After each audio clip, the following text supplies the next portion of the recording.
Welcome to the Runna Podcast. I'm Coach Anya, an international marathon runner. And I'm Coach Ben. I'm one of the co-founders of Runna.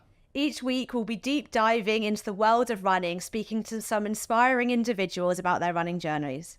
Runna is the #1 rated running coaching service worldwide. We help hundreds of thousands of people all over the world to train for any running goal. And if you want to try out Runna for free, you can try it out using the code Runna Podcast, all one word, to get 2 weeks of free access to the Runna app. We have the most exciting guest today, two-time Olympic medalist and very special person to Runna, being one of our coaches and investors. It's the world champion triathlete, Beth Potter. Hey Beth, how are you? Yeah, good, thanks. How are you? Yeah, very good, thank you. We're very excited to have you on the podcast today. I guess would love to start off by asking, what is it that got you into moving your body and into sport on day one? Yeah, I don't know. Like, I've been doing sport for as long as I can remember, and I've just loved it. But I think, yeah, it just makes you, I don't know, it makes you feel alive, and it's a really good stress releaser for me. And I think even when I can't be bothered or don't feel like going for a run, I think, or any exercise really, I think I always feel better after training. And did you play sport as a kid? Did you play sport with your parents, or like what was it that got you started really? My mum and dad used to take me to swimming lessons, so that's where I started off, and I was obsessed. Like, even from like when I used to just paddle around or go on holiday, they couldn't get me out of the water. So yeah, I probably started there, and then I started running like fairly late in life, like as 12, 13-year-old. So yeah, and I never did it as a really youngster. But yeah, I just love it, and I think, you know, loads of my friends are from sport in some way, and just, yeah, it's such a good community, and yeah, I just don't know what my life would be like without it. That's amazing. And are your parents sporty? Yes, and my whole family's sporty. My mum is a jog leader for Jog Scotland, and she takes like a running Couch 5k club at our club back home. My dad is a 3:01 marathoner at 64. Wow. And my sister is also, yeah, she trains with us back in Leeds, and she's racing in Valencia in December in the marathon. So it's in the blood then?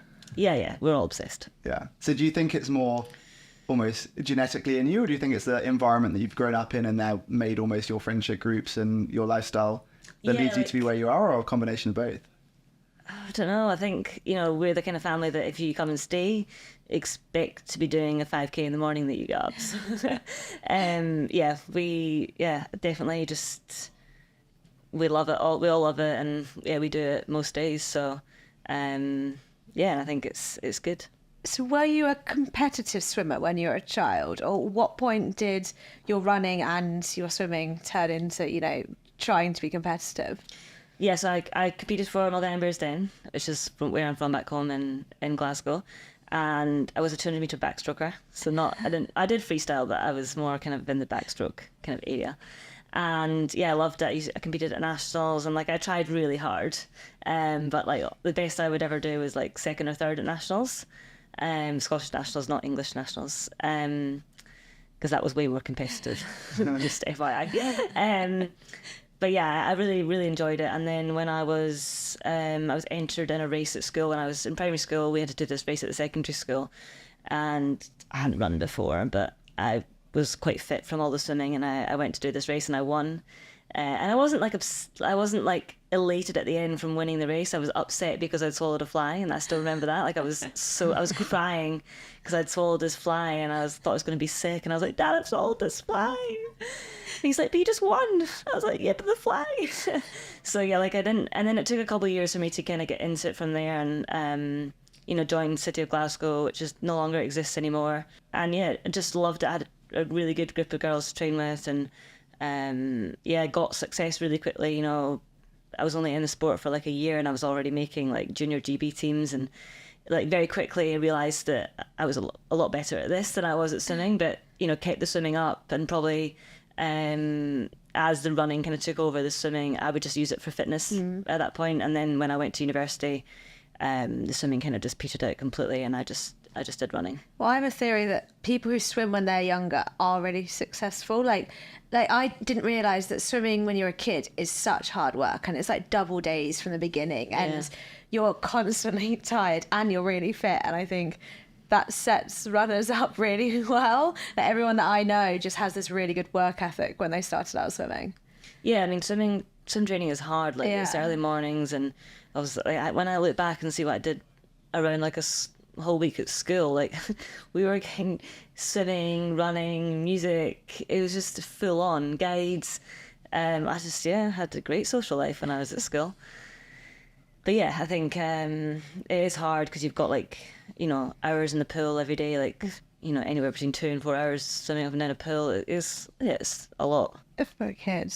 Yeah, no, yes, it's so mentally tough as well. You've got to want to do it. Yeah, you're staring at the bottom of the pool. You've got to be really mentally strong. Yeah, there. definitely. And like I had so many like good friends, which made it fun as well. So yeah, I loved swim club days. And you mentioned you went off to uni.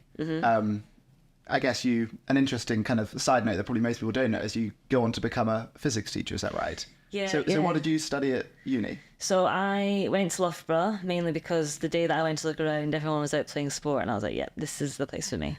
So went there, spent 4 years there. 4 years of not actually doing that much running because I was really injured. So I actually, ironically, spent a lot of time in the pool, aqua jogging or swimming. So yeah, and then I would have periods of time where I was able to run before I was injured again. So like that was quite a tough 4 years. Probably learned quite a lot, and then from there, as I was quite young when I went to uni, so I was 17, so obviously I had graduated by the age of 21. Didn't really know what I wanted to do. So just kind of, one thing about me is I don't like not having a plan for the next thing, so I just threw myself into a teacher training course in London at St Mary's University, because my coach in my final year was Mick Woods, and he is based in London. So I moved down here and really found like the love for running again. Like it was brilliant. You know, like I had the goal of making a Commonwealth Games team in my home city, and once I did that, I obviously was so like pumped after that I went for the Olympics. And yeah, I think it was after the Rio Olympics where I don't know, everyone talks about the Olympic blues, and that is a thing, but just kind of fell out of love with it and decided to try something completely new, completely different, and here we are now, triathlon. That's how it happened. So I guess kind of like you left uni where, did you study physics? Yeah, so I studied physics at Loughborough, so spent 4 years there, and then again just didn't know what I wanted to do. That's why I've always kind of just gone with what I enjoyed. So I enjoyed physics at school, so I was like, right, I'll do that at university. And then I didn't know what I wanted to do, so I was like, right, well, I'll go to London, I can teach physics, and then I've always got something to fall back on if the sport doesn't work out. And so you left Loughborough having had a pretty tough time with lots of injuries. Yeah. And you're doing your teacher training and also training hard at St Mary's. Yeah. And at what point did you start to click that you're getting pretty good at running, and that the Olympics as a path was something that was... I think when I qualified for Glasgow, And that was in the 10,000 or? I did both, so 5 and 10. Yeah, I just, I felt like it was a realistic opportunity now. Like I have competed, in a senior team. That was my first year stepping up. In a senior team, I've done it at the Europeans that year and the Commonwealth Games. And I just thought, it's, I'm close to the kind of qualifying time. It's definitely, realistic now. And I put all my eggs in one basket and just went for it. And so how old were you at the point where at this point in the story you're really recognising that your running's going pretty well? How old are we? 21, 22, but okay, it's still never certain. Yeah. And that's why I did have the job, because I couldn't afford to just do it on its own. I had to work alongside it. Hard to make a living as a professional athlete, especially, I guess. Yeah, it is. It's difficult. I think some sports more challenging than others, but especially with the sponsor opportunities. And I think for me, I also needed something where I wasn't just thinking about it all the time, because there's not enough training to fill the day. I could work a job around it, and it was that was quite a healthy distraction, if I got injured or things weren't going to plan. So it's quite a funny small world. So little sister's boyfriend used to be one of your physics pupils. I've had quite a few of my, I don't know, I guess fellow students pupils message me saying like, well done, miss. You can call me Beth. That must be such a funny thing, because also, like, not only will you have helped them on their journey with their studies, but hopefully inspired them to show them what's achievable. Well, some had messaged me asking for some advice about how to get into triathlon and like, how do I start? Like, can I join? Like, should I join a club and stuff? So it's nice that I have inspired people to take up like, our amazing sport. And where you go? So what made you actually transfer to triathlons? Like, I know you fell out of love with running, but like, to some people that's then the end of the road. And like, what made you think, I can go again? I can do another Olympic cycle. I can. I'm very stubborn and I'm not very good at quitting things. I think that's one thing my parents really instilled in us as kids. You know, like, for example, we used to have to go to this wind band on a Tuesday night, and that's when track was. And I think, honestly, I had so many arguments with my mum about, can we please go to track?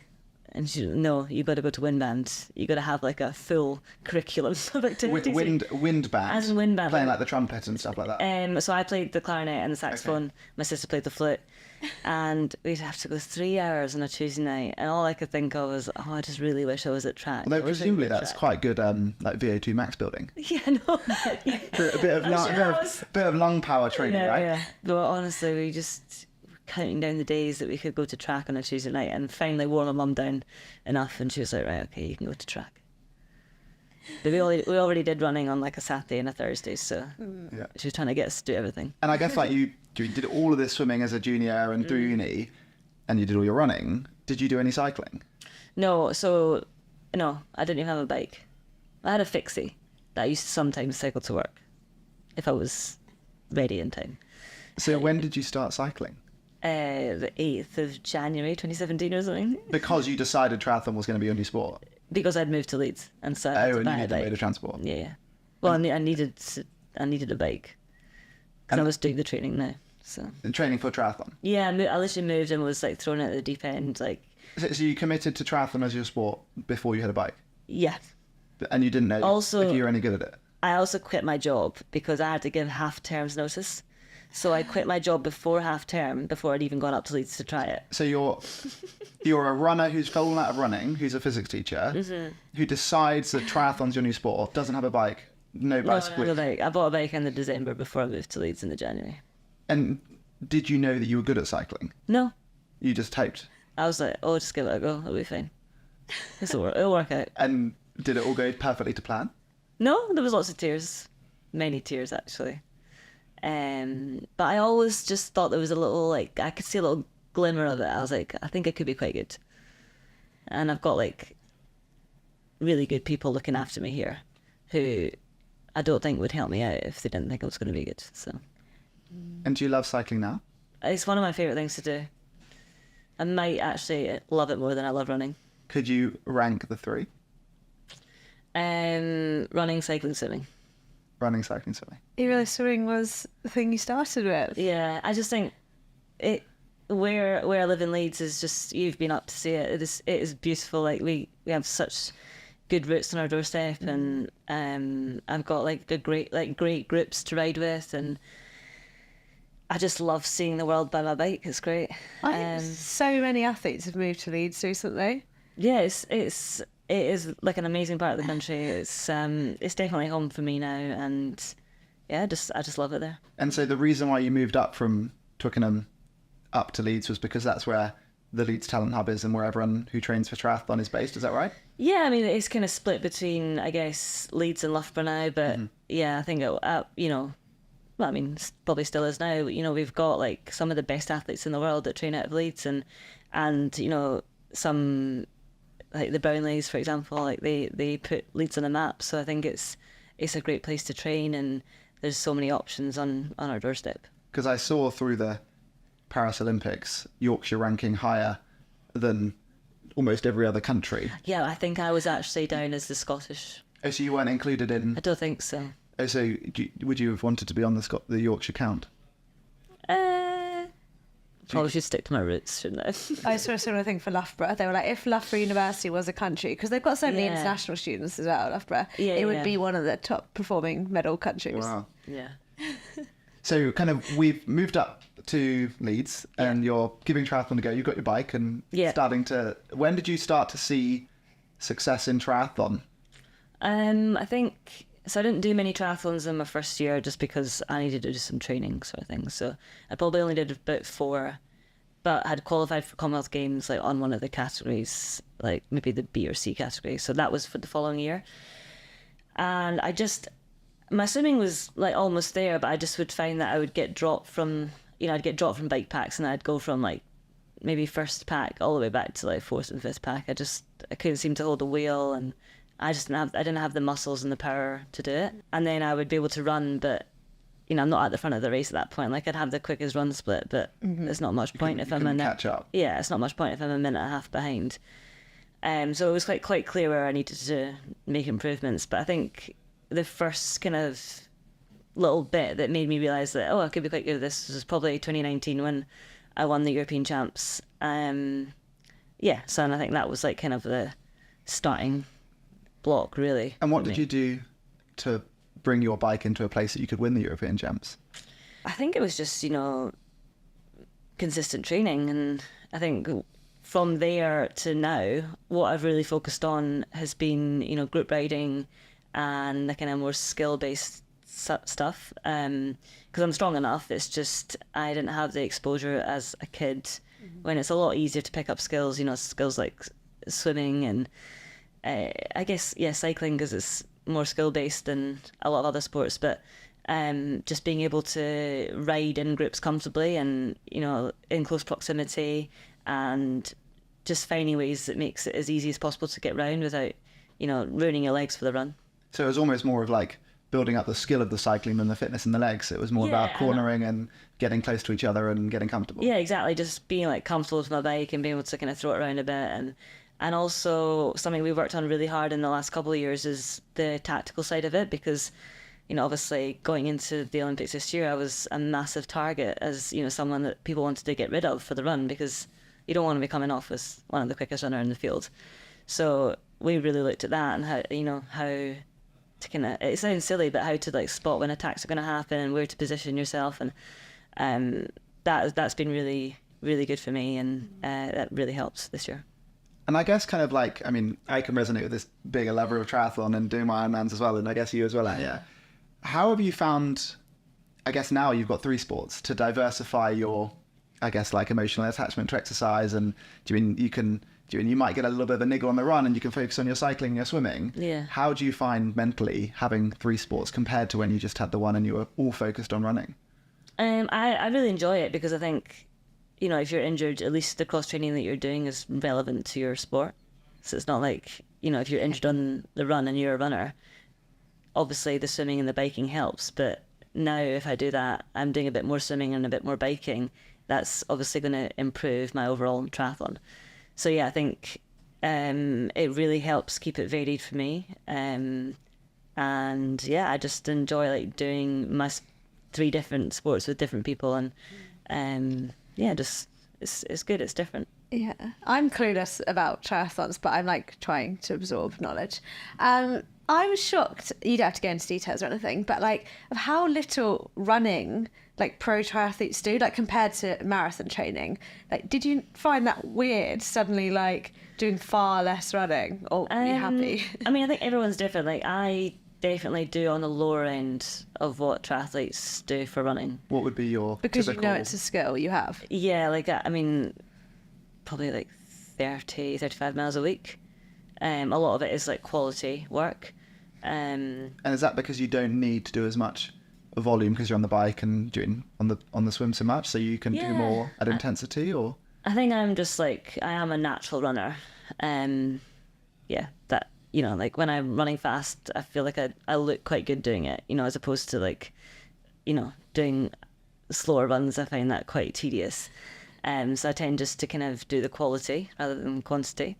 But, it was really clear to everyone, I think, that my swim and bike needed improvement, and there's only so many hours in a week that you can do of training before it's just too tiring, and you start to kind of lose form. So yeah, I just really focused on the bits that I needed to improve on, and I can build my engine that way by doing a lot of swimming and biking, and then just kind of do the mechanical side on the run.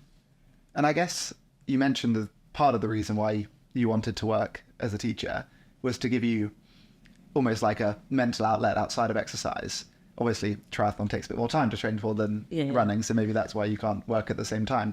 Have you found it a challenge having all your life focused on your performance and your exercise, or are you happy letting go of that side of your life? I think now just, initially I was doing a little bit of tutoring just to, because I didn't have the sponsors when I first moved to triathlon, so I was doing a little bit of tutoring just to kind of, I guess, keep afloat sort of thing. But now, I've just... the training that I do, I'm doing 32 hours a week of training, and I'm tired and I need to sleep and I need to eat, and it is a full-time job, everything else that comes outside of just training. So I just don't have the time now. In your triathlon starting out, did you ever doubt that you wouldn't make it? Yeah, there was definitely times, like one... so I won the Europeans in 2019, but that same year I raced my first grand final, which is the World Triathlon Series Championships, which is the end race of the season. So I did that one on the 2019 year, and I finished like 25th or something, or 28th.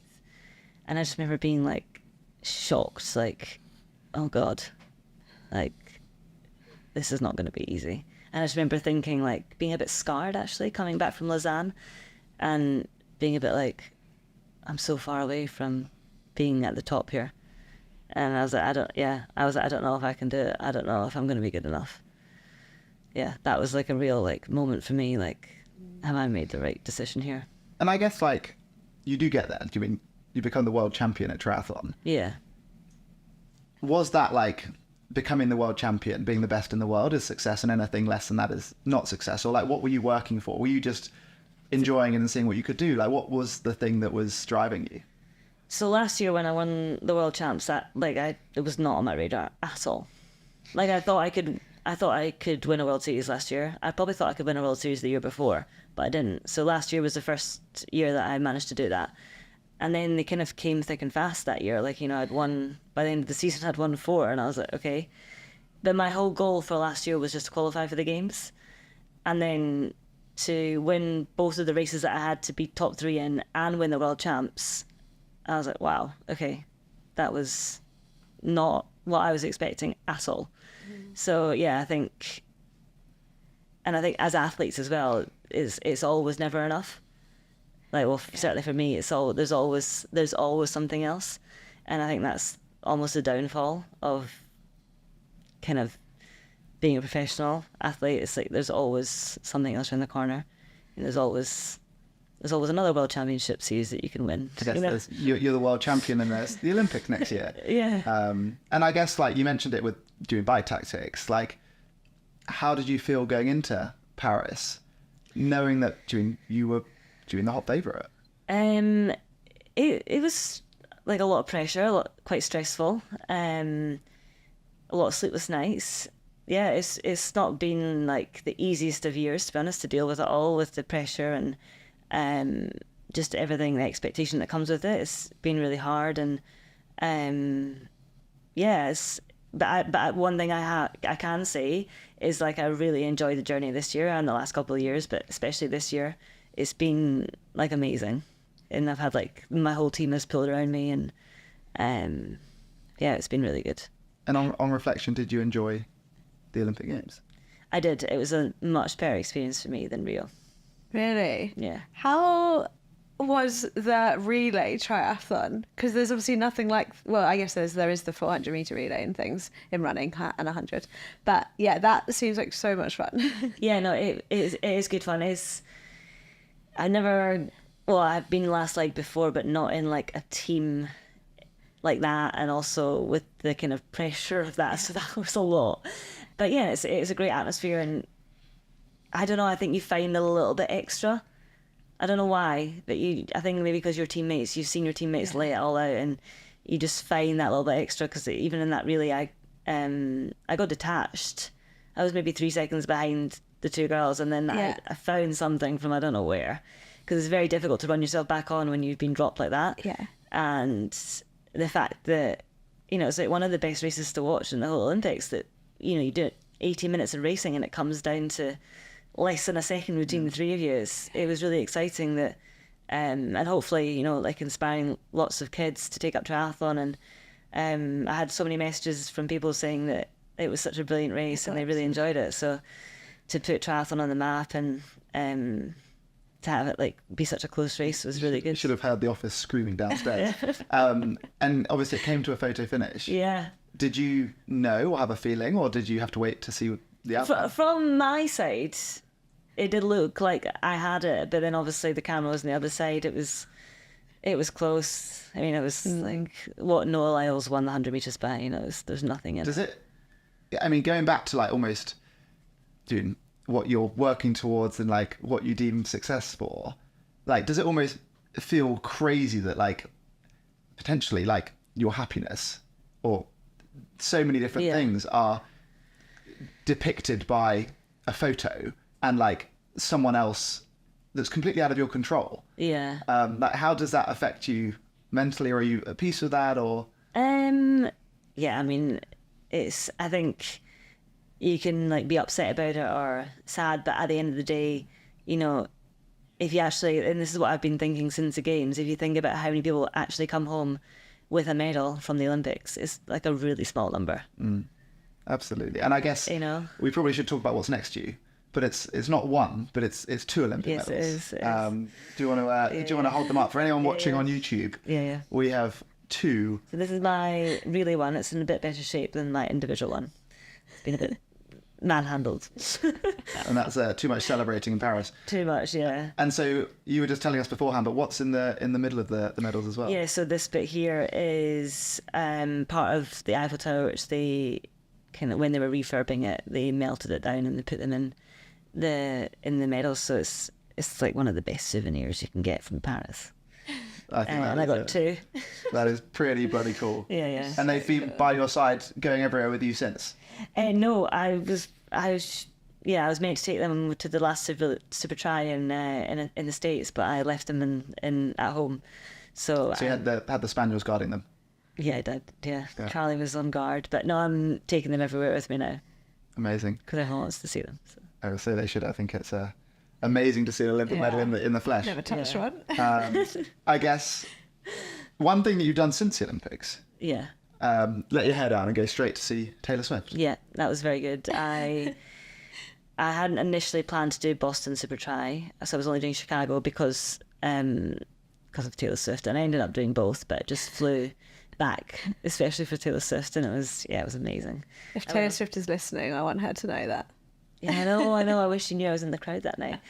But I went with one of my friends that swims with us, so we did that, and we had a right fun week. We stayed in the Savoy in London, and we got all dressed up because you know what it's like for the Taylor Swift. You have to go dressed the part. So we had like sparkly leotards and cowboy boots and glitter gems all over us. So it was really fun, and I actually think, ironically, I raced better in Chicago, having let my hair down a little bit that week, and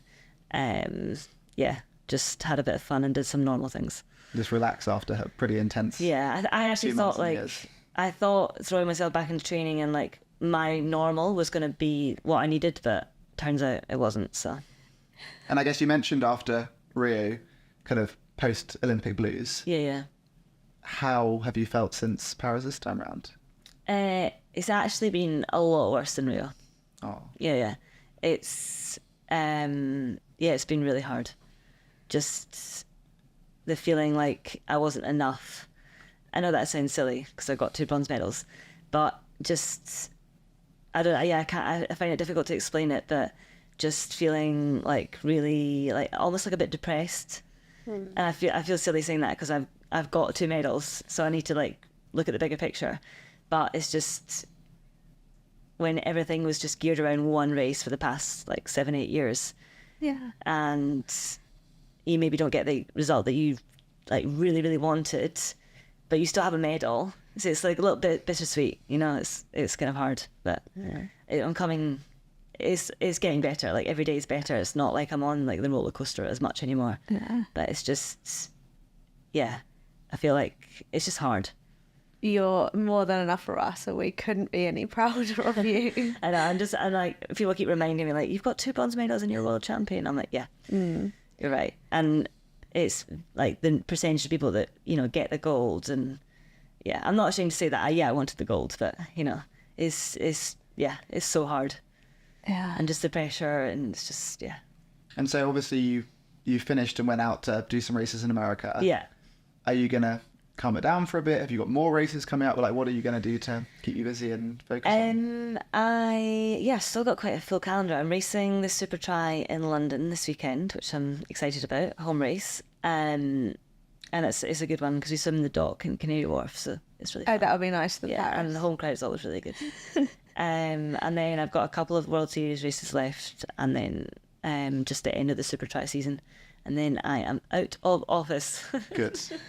And what does out of office look like? You're going to go on holiday? You're going to bring your bike with you? Or No, well, the bike will probably be coming with me because I'll be going straight from the race, but Okay. I can't say I'll be building it. I think we're going to go to stay in a hotel in Dubai for a couple of nights. They're putting us up, and then I might be tagging along with David on his work trip to Thailand. TPC. that would be nice. And so does that mean you need to find a nice music festival to go to over the next few days ahead of the London racing weekend and relax so you can have a good performance? I know. I don't think Taylor's still in town though. I'm not sure. Yeah, she's done her European leg. You have to go find Oasis instead. I'm gonna get probably unpopular opinion. I'm not like a big Oasis fan. I mean, I haven't been queuing up for tickets for that. Definitely wasn't. If it was Taylor Swift, I would be. You know, I think I don't know if this is a myth, but I think Taylor Swift does a lot of her training On the treadmill. Yeah, I knew and that. she'll Sing her song. while like jogging or walking uphill or something to practice all of the steps. It was very impressive. Like 3.5 hours with minimal time off stage doing her outfit changes. Bang, bang, bang, bang, bang. It was, yeah.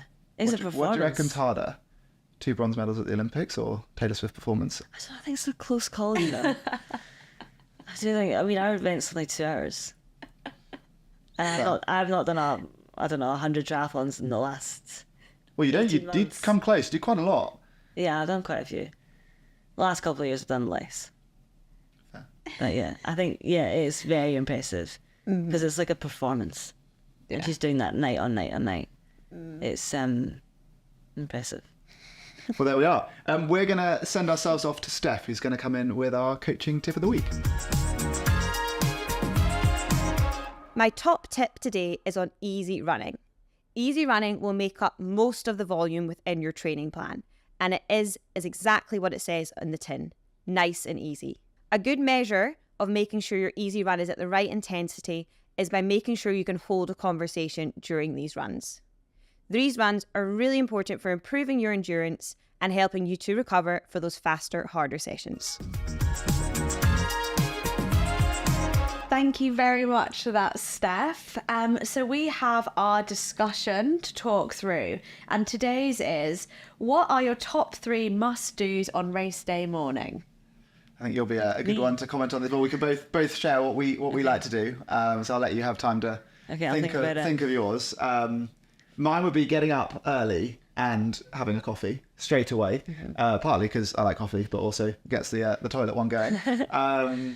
I then have my Weetabix as quickly as I can. Again, to make sure that that's coming in well before trip to the toilet.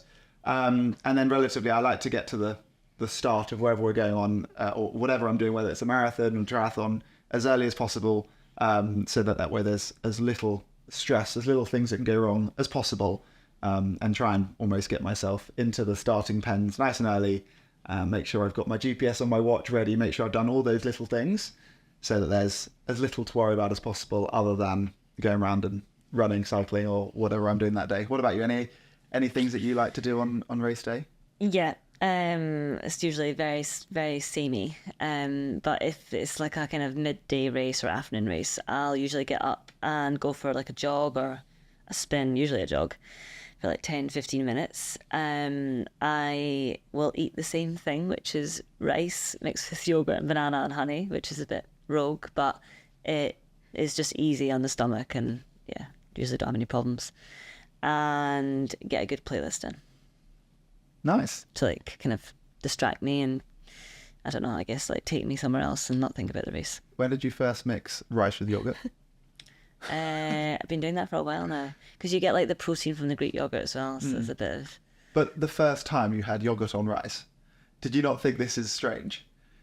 Kinda No, like rice because pudding. it's kind of like rice pudding, yeah. And with the honey. That's quite a northern thing, right? No, I know loads of athletes. that No, I do know, it. I know. It's a common athlete Yeah, food, but I'm yeah. just thinking the first time you have rice and yogurt, you must have been getting that No. to be like, this is a bizarre It is- concoction. Yeah, it's a bit rogue, but I mean, I'm not having that other than race week. Yeah.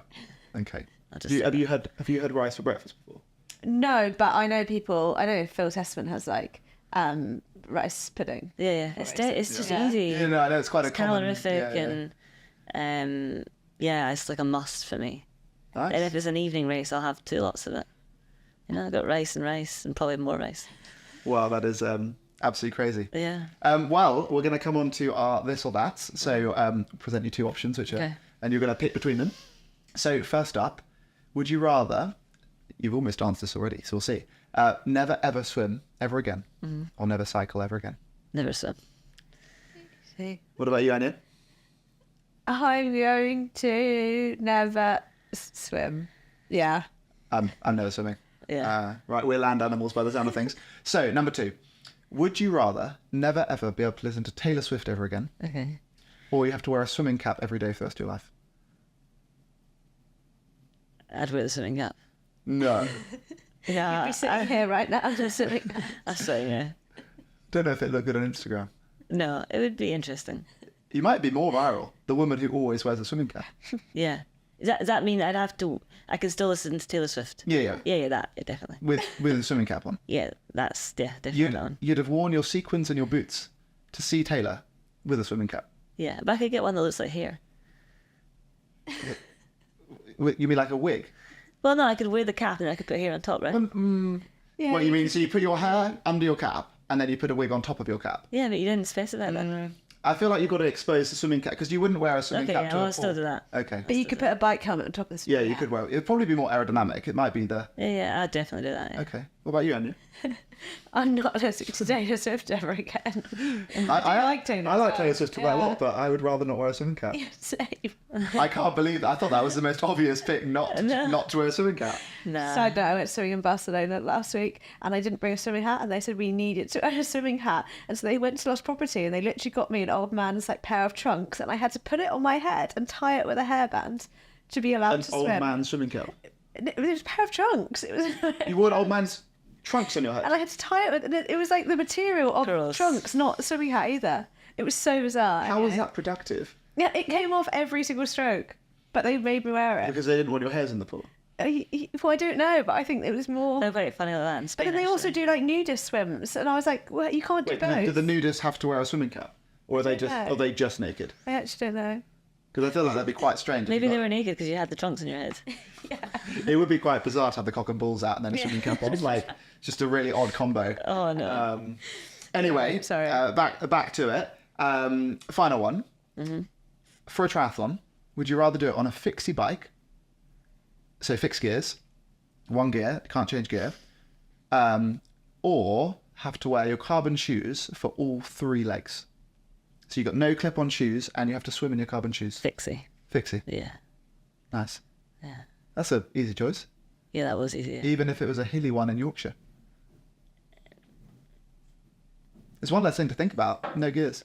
Yeah, and everyone's on the same level playing field really then, because if everyone's doing it. Oh, no, they're all on their own kit. You're doing Oh yeah, but I'd get loads of time back on the run if they're running in carbon shoes. So you're on the fixie. Yeah, I'm on the fixie. What you do? I haven't carbon shoes. I think my only experience is hilly triathlons, so. I told you at the start, I forgot my shoes for a triathlon this year, my cycling shoes. So I did the Yeah. whole thing in my running shoes, in my carbon shoes, and I managed to still get the best bike split on the day. Yeah, exactly. I think it'd be fine. Well, hang on, but you've chosen the fixie. Yeah, but We're choosing, I we're don't choosing think the carbon shoes. I know, but you're not going to swim that fast in No. carbon shoes. I mean, I don't swim very fast anyway. You didn't do your swimming in your trainers. That is true. Okay, we'll let you off. Although they probably float, all the foam. And it's definitely easier to. Fins. But they might. I think they'll actually help your line. Cause I think it's easier to cycle in running shoes than it is to run in carbon bike shoes. You tried running in carbon bike shoes. It's a bit slippy. We weren't saying you have to cycle in carbon bike shoes. Then you have to run in them. No, we meant... Sorry, the question was, would you rather cycle a fixie or do the all three legs in your carbon running shoes? Oh, the carbon running shoes. Yeah, carbon running shoes, sorry. Oh, all three legs and carbon running shoes. Okay, so we're aligned. I thought you meant carbon bike shoes. No, that would be horrendous. I agree. Yeah, that's sorry. Okay. Because I'm not quite as skilled as you are, so I do my triathlons. Yeah. Where I clip okay, a clock around in my cycling shoes, and that's hard enough. I thought you meant. So you're now swim, bike, and run in carbon team, bike shoes. So you're now swimming in your running shoes. Yeah. But I think that might not be that bad because the foam in the shoes will make you float really nicely, and then you've got a nice straight line. Yeah. I think definitely that. Yeah.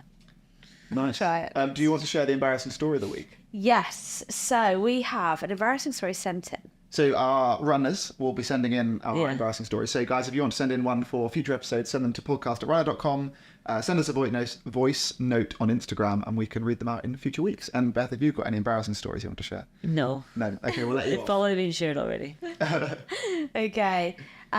I went on a running date with a guy I met on Hinge. We ran a very enjoyable 5K after work and I had a great time.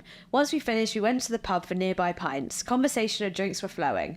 Then I went for a pee and caught my first glimpse of myself post-run in the mirror. My mascara was all over my cheeks. Bearing in mind this was at least 3 drinks in where my face must have looked like this. I wiped as much as I could away and walked back out. Obviously, I had to address the elephant in the room, so I explained nonchalantly as I could.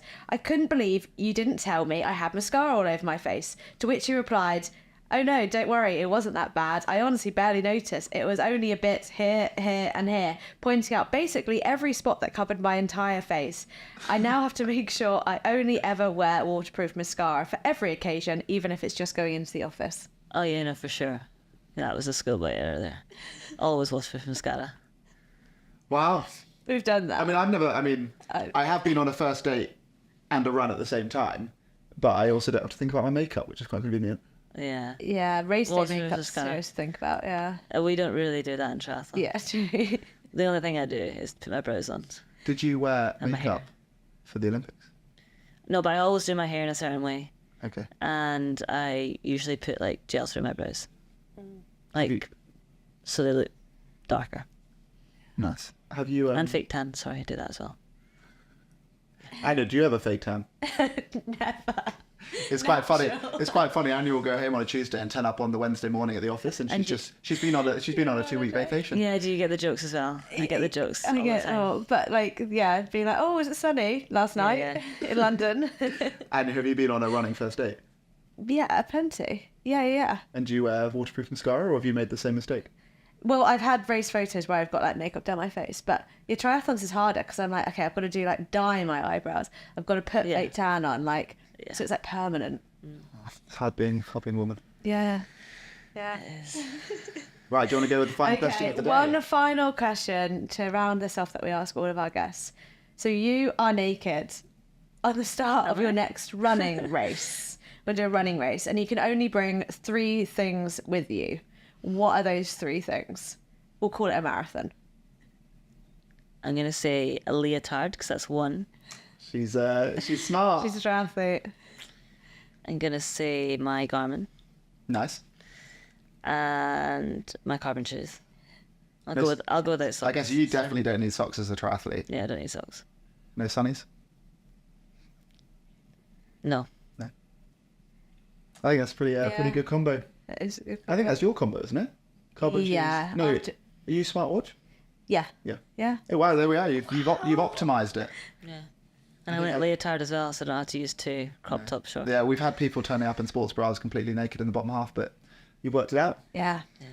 I think we've actually finessed the question. We're going to need a new question I think because everyone's kind of like converging on the same answer now. Okay, and I think that is my go-to. I think as a teacher, you get a big green tick. Thank you. Correct answer. Thanks. Well, there we are. Thank you, Beth, so much for coming on the podcast. And it's amazing to hear about what an amazing journey. And thank you so much for bringing in these medals. Yeah, no worries. And Thanks. inspiring an amazing generation of triathletes to come. Thank you very much. Today's podcast is brought to you by Runna. If you want to train for any running goal, please download the app. And don't forget, you can use the code Runna Podcast for a 2-week free trial. If you enjoyed today's episode, please like, share, follow, do all of that nonsense, and we'll be back here next week. And if you want to be featured, send us your embarrassing running story. Either send us a voice note on Instagram or send us an email to podcast@runner.com so we can have a good laugh at your expense in Runner HQ and share it on one of the next episodes.